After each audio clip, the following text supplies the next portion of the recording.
The dike broke at low tide. That was the only mercy in it. Femke Dirk's doctor felt it before she heard it, a shudder through packed clay, carried up through her boots and into her teeth.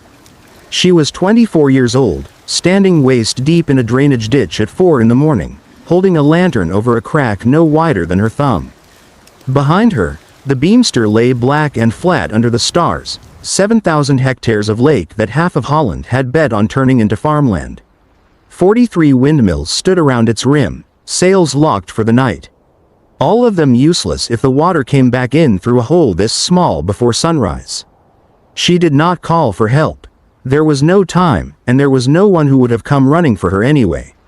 She wedged her shoulder against the breach, packed reed and clay into the widening seam with bare hands, and held it there until the ache in her arms became the only thing she could think about. By the time the mill hands found her at dawn, the crack was sealed. Nobody thanked her. The overseer only asked why a woman was out on the dike alone at night, and whether her father's mill was going to make its water quota by Sunday. She said it would. She had no idea yet how right she'd turn out to be, or what her father had buried under the mill floor to make sure of it. This story is inspired by the real 17th century reclamation of the Beemster polder in the Netherlands, drained using a staged network of windmills between 1607 and 1612. The characters and events that follow are fictionalized. The engineering and history behind them are real.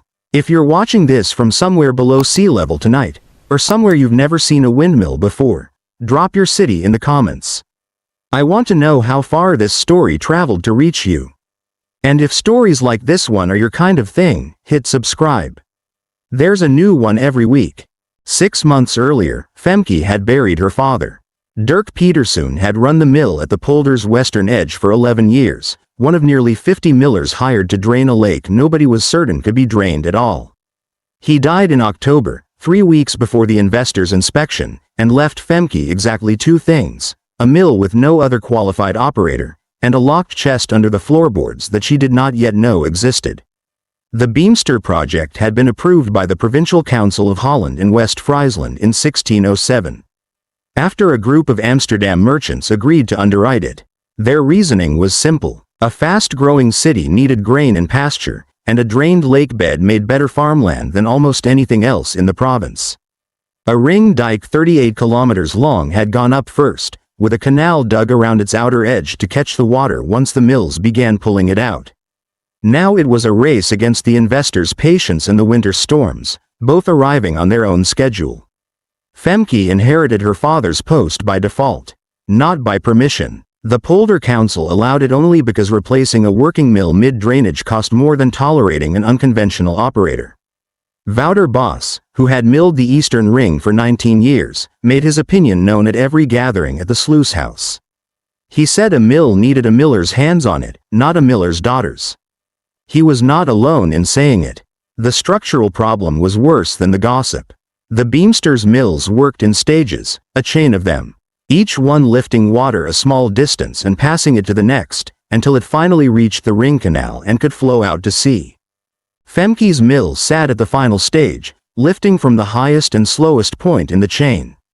If her section fell behind, water backed up through every mill below it. The investors had set a deadline. If the lake was not visibly draining by the spring survey, funding for the remaining mills would be pulled, and the project, along with every family who had already sold land elsewhere to buy a stake in the new polder, would collapse.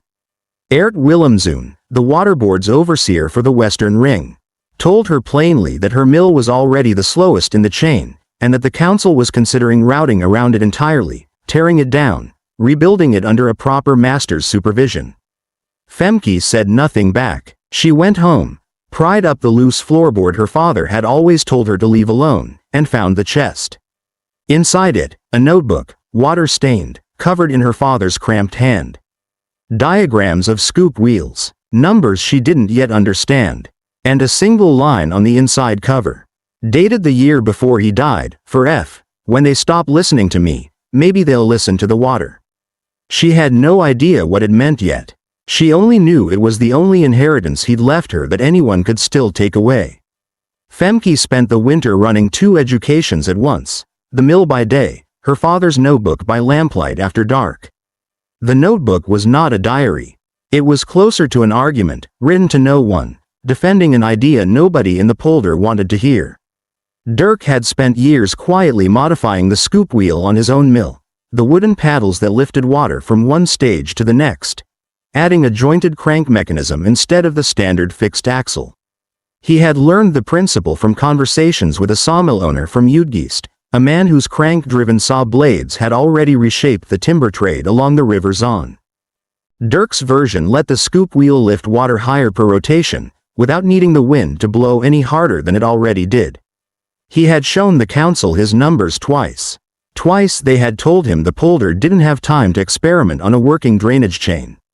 He filed his notebook away and kept milling the old way in public and the new way in private, and never told anyone how much faster his mill had actually been running for the past 3 years.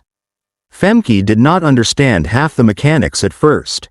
She understood the results. Her father's mill, quietly modified, had been outpacing its official quota for years without anyone noticing, because nobody had thought to check. Small proof came first from a mule trader named Korshian, who crossed her section twice a week hauling feed to the sluice house, and mentioned, almost in passing, that her stretch of the Ring Canal had stopped freezing over as fast as the others.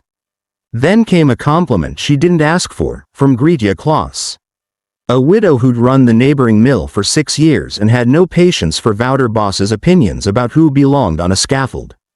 Gretja climbed up to Femke's platform one frozen morning, watched the modified scoop wheel turn for a full 10 minutes without saying a word, and finally said only, "Your father was stubborn, but he wasn't wrong." Then came the smallest win of all, a single stretch of newly exposed lakebed near her mill's outflow, dry enough in February to walk on, weeks before the surveyors expected any ground to show at all. None of it was enough to change the council's mind. Eert Willemzoon still spoke of routing around her mill. The investors' spring survey was 6 weeks away, and one dry patch of ground wasn't going to satisfy men who had put their fortunes into a checkerboard of fields that did not yet exist.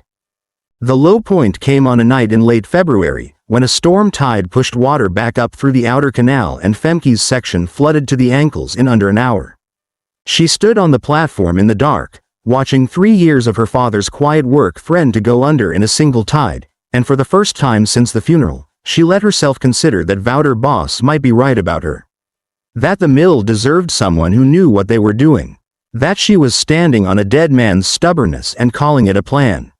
She didn't cry. She was too cold and too tired for it.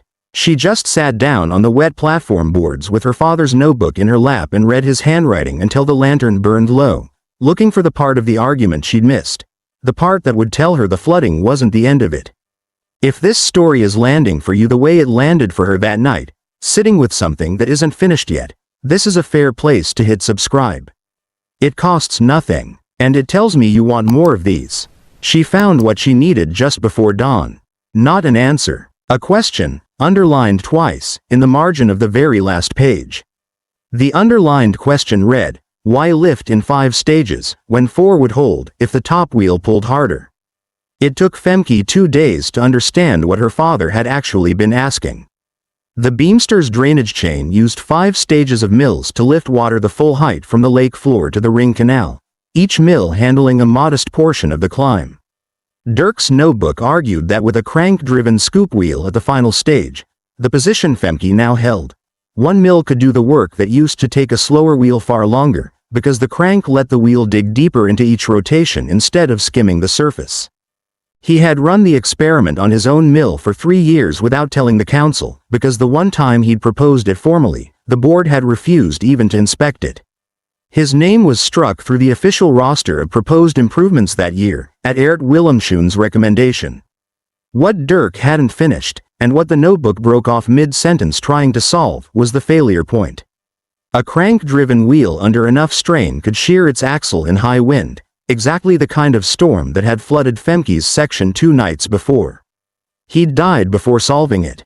Femke found the missing piece by accident, in the last place she expected, a stack of ledgers in the sluice house that recorded routine repairs across every mill in the ring, going back a decade. Buried in an entry from 4 years earlier was a note about a broken axle at a mill 2 sections over, repaired using a reinforced iron collar borrowed from a sawmill fitting. The mill's owner had made the repair himself and never reported the modification, because unauthorized changes to polder equipment could mean losing his post. Femke recognized the collar design instantly. It was drawn, in cruder form, on the second-to-last page of her father's notebook, meaning he'd seen it too, and known it was the fix, and run out of time to prove it. She had 4 days before the investors' spring survey. She spent them fitting a reinforced collar to her own mill's crank axle, working mostly alone, telling no one on the council what she was doing, because Eert Willemzoon had made it clear that any unauthorized modification would be grounds to remove her from the post entirely, survey or no survey. 3 days in, he found out anyway. He climbed her platform unannounced, saw the collar, and told her plainly that she just handed him every reason he needed to have her removed before the investors arrived. That an unlicensed alteration on a mill this close to the final inspection could sink the whole ring's credibility, not just hers. She did not argue with him. She asked him to wait 4 days and watch the water level instead of the paperwork. He didn't promise anything. He didn't leave either. He stood on her platform for a long moment, looking at the crank mechanism turning faster and lower than any wheel he'd supervised in 11 years on the ring, and said nothing at all before he climbed back down. Whatever he decided, he hadn't told her yet.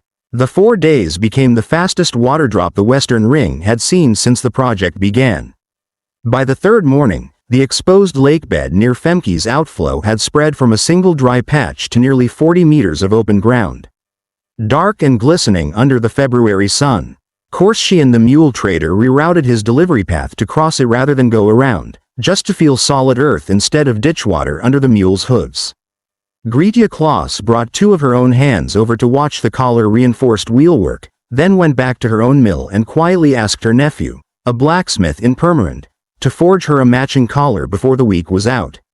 Wouter Bos came last, and came the way most people in the Beemster eventually came around to things, not with an apology, but with a question. He crossed the frozen field on the 4th morning, stood at the base of Femke's mill for a long time without climbing up, and finally asked her how deep the collar sat on the axle, because his own wheel had been groaning in high wind for 2 winters and he was tired of losing sleep over it.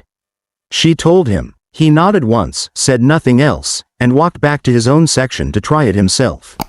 The investors' survey happened on schedule, 4 days after Eert Willemzoon had climbed Femke's platform and left without a word. The surveyors measured drainage rates across all 5 stages of the ring and found the western section, Femke's section, pulling water faster than any other in the chain, fast enough to offset the slower mills elsewhere in the network. The funding held. The remaining windmills went up on schedule that spring. Eert Willemzoon did not apologize when the results came in. He came to her mill on a Saturday 2 weeks later, when she was hauling reed bundles alone for a repair, and picked up the second bundle without being asked. Carrying it up the platform stairs behind her. At the top, he told her the council would be recording the collar modification as an approved improvement for the whole ring, credited to the mill her father had run. Not to her by name. To the mill. It was as close to an acknowledgement as the council's records would ever give a woman who had never officially held the post. The final piece came from Gretja Klaus, weeks later, over tea in her kitchen. Gretja had known Dirk Petersoen since before Femke was born. Back when he'd first proposed the crank modification to the council and been refused. What Femke hadn't known, what her father had never told her, was that Dirk had petitioned the council a second time, in secret, not for himself but for her. He'd asked, the year before he died, that Femke be named his formal successor should anything happen to him, specifically because he'd already seen her correcting his early notebook sketches on her own, before he'd finished explaining the mechanics to her. The petition had been denied. He'd kept working the modification anyway, quietly, for 3 more years, building the proof he knew the council would eventually have to accept from her, even if they never would have accepted it from him. He hadn't left her a chest under the floorboards by accident. He'd left her an argument he already knew she'd have to win without him in the room. The Beemster finished draining in the summer of 1612, 5 years after the provincial council first granted permission to try. What had been an inland lake became 7,000 hectares of the flattest, most fertile ground in Holland, laid out afterward in a checkerboard of squared fields and ditches that farmers would work for generations. Femke's mill kept its place on the Western Ring for another 11 years, run openly under her name by the time the council finally updated its official roster, not out of generosity, but because by then 3 other mills in the ring had adopted her father's collar-reinforced crank design, and pretending the innovation belonged to no one in particular had become harder to maintain than crediting the miller who'd proven it. She never rebuilt her father's notebook into anything grander than what it already was. She kept it on the same shelf her whole life, water-stained cover and all, and added her own notes to its final blank pages in the same cramped hand she'd inherited from him. When her own apprentice, a neighbor's son, not a relation, because by then it hardly mattered whose blood ran a mill on the Beemster, asked her once why she never had it copied out clean, she told him some pages were better left the way the person who wrote them left them. Proof didn't need polishing. It just needed someone patient enough to keep reading it after everyone else had stopped. Wouter Bos ran his mill with a matching collar for the rest of his working life and never once, as far as anyone recorded, admitted he'd been wrong about who belonged on a scaffold. He didn't have to. The water level did the admitting for him, every single season. Aert Willemschoen's name appears exactly once in the surviving polder council records beside Femke's, a routine inspection entry from 1613. Noting the Western Ring's drainage rate as acceptable, per improvements, Miller D. Petersoen's mill. No first name, no mention of whose hands had actually been on the wheel for the past 6 years. Femke kept that record too, folded inside the notebook's back cover, not because it recognized her, but because it was the closest the polder ever came to admitting it had been wrong about what a person could prove, if the water was allowed to speak for them. The Beemster still lies below sea level today, dry only because someone, somewhere, keeps lifting the water back out, stage by stage, the same way it's been done since the first chain of windmills turned along its rim. Femke Dirk's doctor never asked to be remembered by name. She only ever asked to be listened to. In the end, the polder gave her the second thing, even when it withheld the first, and she seemed to understand, better than most people ever do, that the two were not the same, and that only one of them had ever really mattered to her. The water never cared whose hand was on the wheel. It only ever answered to whoever understood it best.